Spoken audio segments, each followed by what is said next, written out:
everyone, welcome back to another video. My name is Jill and today I'm going to be talking through all of the books that I read in October, so let's just get started. I ended up reading a total of 9 books in October and most of them were pretty average with like about a 3-star rating, although I did read 2 books that I absolutely loved and have become some of my new favorites. But yeah, overall I think this was a successful reading month. I will say up front that even though it was October and like the spooky vibes and it was Halloween, I personally don't really read thriller or horror books. Like, they honestly really freak me out. Like, I cannot do spooky things, so the books that I read were pretty tame. I did read a few ghost stories, which I will get to in a little bit, but they're like middle grade, you know, type stories. They are not anything serious because like all that stuff like seriously freaks me out. Yeah, anyway, before I keep rambling, let me just get into all the books that I read, and like my September wrap up, I'm going to be going in order of my absolute favorites and then going down to like my least favorite books that I read this month, and then at the end I'll talk about what I'm currently reading and give you a sneak peek at like my November wrap up. Now let's just get into my 5-star reads. The first one I have is a book that I mentioned in my September wrap up because I was currently reading it and I already knew that I was going to give it 5 stars because it was absolutely amazing, and that was Raybearer by Jordan Ifueko.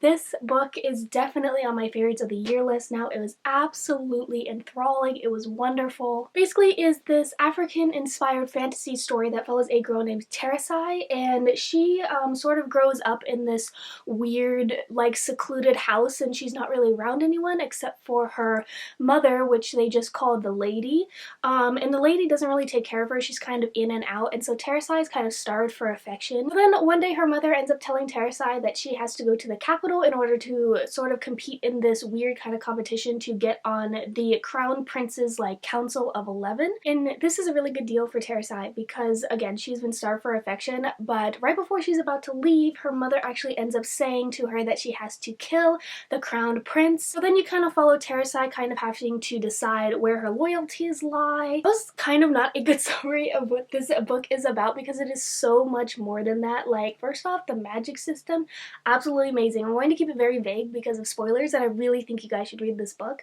But the magic system was wonderful. There's also ace representation in this book, which I thought was awesome as well. The relationship between Terasai and the Crown Prince and Terasai and other characters in this novel was just so wonderful to read about, and I had so much fun. Also, this world was just dripping with beautiful descriptions, and like the lore of it just fascinated me. Anyway, before I continue rambling about this book, it was absolutely perfect. I have no gripes with it. I'm so excited to see what Jordan Ifueko comes out with in the future because this is a debut novel and she just hit it right out of the park, and it was just absolutely amazing. So yeah, definitely pick this up if you are interested. It is such a good fantasy and definitely one of the best YA fantasy books that I've read so far this year and maybe ever. The next book I gave 5 stars. I am so excited to gush about because I actually finished it on like the night of the 31st of October, so technically the 1st, but I'm just gonna include it in here, and that is Radio Silence by Alice Oseman. This is my first Alice Oseman book, and I decided to listen to an audiobook of hers even though I have 2 of her books on my shelves. I have Loveless and also Heartstopper, but I haven't gotten to those yet, but I definitely will be soon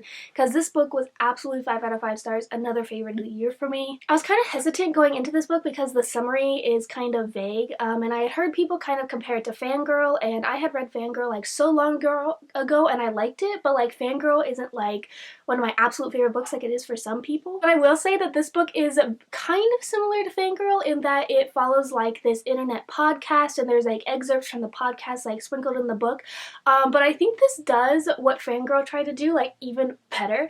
Like it was even more relatable to me. Yeah, like I said, I listened to the audiobook. I have to say the narrator was absolutely amazing. It was in this posh British accent and it was just so wonderful to listen to. It follows a girl named Frances. I feel like I have to say it in a British accent because I've heard it like that. It follows a girl named Frances to do the American way, and she is like a really big study machine. All she wants to do is get into university, and all of her friends kind of think that that's like all she does is study, but actually secretly she is a huge fangirl of this internet podcast called University, and she actually draws fan art for the show, and she's just a huge nerd about it.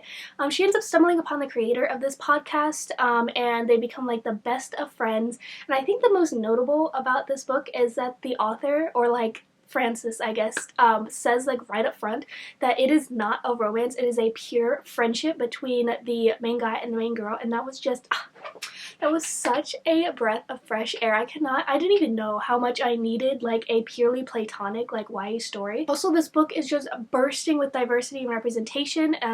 Like in terms of sexuality, we have bisexual characters, gay characters, pansexual, demisexual characters. We got like a whole range. Also in terms of race, we have like Ethiopian, Korean, etc. Like this book is just bursting with life and I just loved it to pieces. This book also delves into some deeper topics. It's not just like all about fandom. It's also about the academic, like the dangers of academic pressures on teenagers, and I've never really seen a book like delve this like deep into it. It basically talks about how school isn't necessarily the only thing, you know, that defines your identity. And yeah, there are kind of trigger warnings for suicidal thoughts, depression, death of a pet, parental abuse, also physical abuse. So yeah, it does get kind of heavy at times, but overall I thought that it was such a well-rounded story. I feel like I could literally talk about it for 30 minutes, but I'm going to try to keep it short. I ended up giving it 5 stars. I think I might have given it, I think it's 5 stars at my heart, which is why I keep saying that it's 5 stars, but I think on Goodreads I technically put it as a 4.75 because the ending was a little unrealistic and I think some of the plot points, oh, my books just all fell over. So I think some of the plot points were a little bit unrealistic, especially towards the end, but like I still think that it deserves 5 stars. Like I just had such a good time reading it, even though I did feel like I was getting punched in the gut like half the time. The next book I gave a 4.5 out of 5 stars, and that is A Fire in Stars by Audrey Coulthurst. This is another book that was such a pleasant surprise for me. This is like a sapphic romance that takes place in a traditional YA fantasy setting with castles and stuff. It follows a girl named Denna who has always been betrothed to her neighboring kingdom's crown prince, and it also follows a girl named Mare who is the prince's sister, and she is like a renowned horse trainer. And so when Denna has to end up having to learn how to ride a horse, her and Mare meet, and there's this like adorable hate to love romance that blooms from that. And also Denna has an affinity for fire magic, which is a big no-no in all of her kingdoms. Like it is not okay to have magic, try to like hide her magic while it continues to get stronger and stronger throughout the novel. Anyway, I know I've seen mixed reviews of this book and I totally understand why people don't like it. It is definitely like more of a character driven book and the plot and the world and the magic system is a little bit weak, but I personally was just having such a good time reading about Denna and Mary's relationship, and I thought their chemistry was beautiful, and I haven't read a lot of sapphic romances, so I just really loved this one. And yeah, it was just like, it wasn't the most perfect book in the entire world, but I still had such a fun time reading it. And I did just say like the plot was a little bit weak, but I will say towards the end I was really surprised with some of the twists that were happening, so the plot's not totally missing in terms of that. But yeah, definitely loved this one.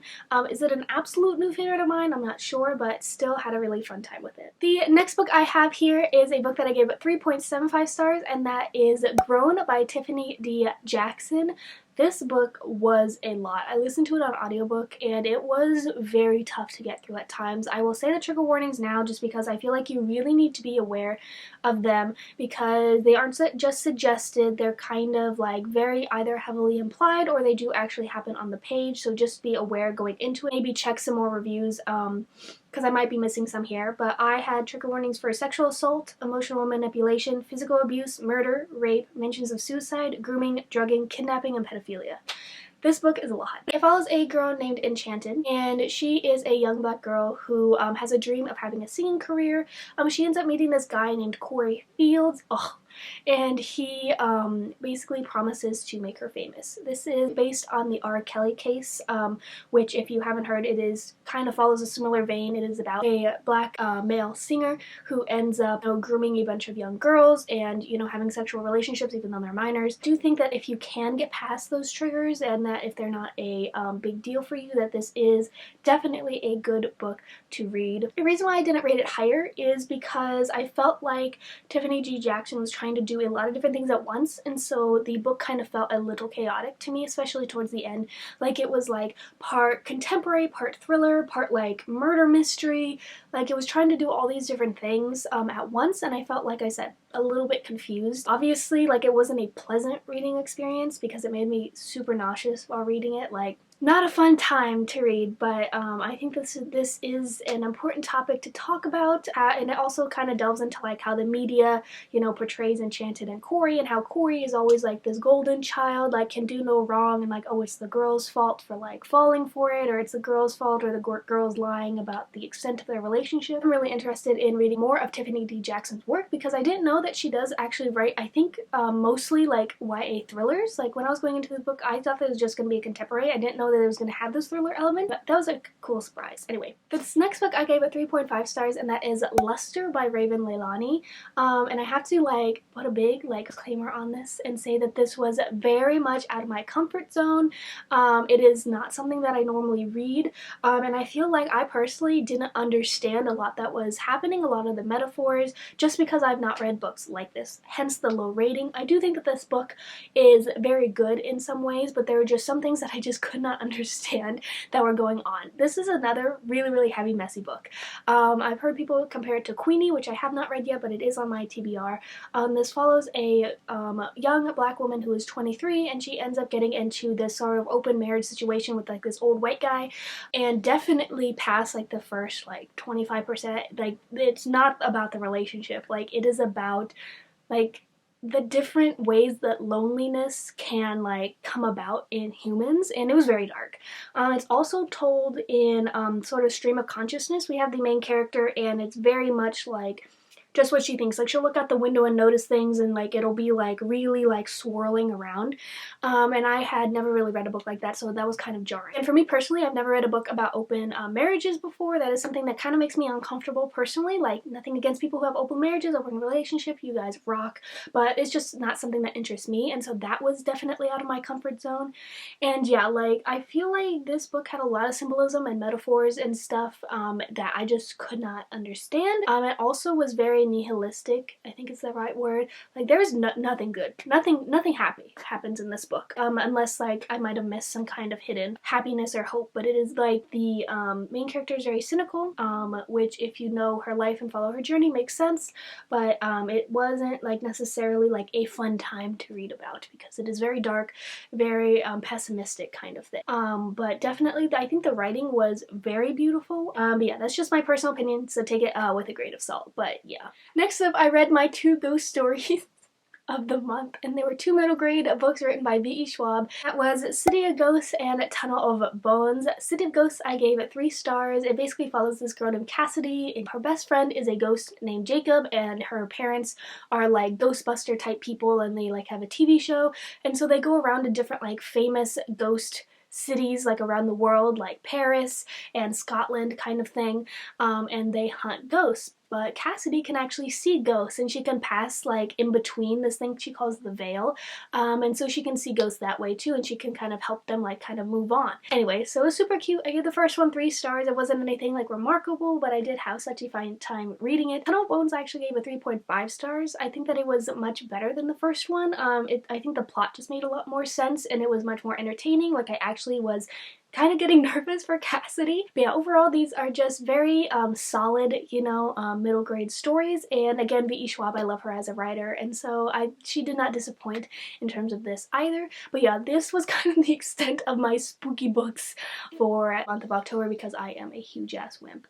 Anyway, okay, and then the last 2 books I ended up not giving a rating for 2 different reasons. The first one is a book that I read for school, and you guys know if you've been here for a while, I don't really rate school books like classics because it's kind of weird. Like, I don't know, I haven't wrapped my brain around how to rate them yet, but I did finish Caleb Williams by William Godwin. I have to write an essay on this week, so that should be fun. I enjoyed this. It wasn't my absolute favorite. It was kind of dry at times. And then the last book that I read that I didn't really rate was It's Kind of a Funny Story by Ned Vizzini. I read this for my YA literature class, and I didn't rate this one just because I could tell, like, I had a lot of personal gripes with it, but I know that I was not the intended audience for this book. It has to deal with a guy named Craig, and he is very suicidal. He ends up going to a mental hospital for a couple of days. Also, unfortunately and sadly, the author of this book, Ned Vizzini, actually did take his own life after writing this book, and so yeah, I didn't want to rate it. Some of my complaints were that I felt like the women and the girls in this book were very overly sexualized. Like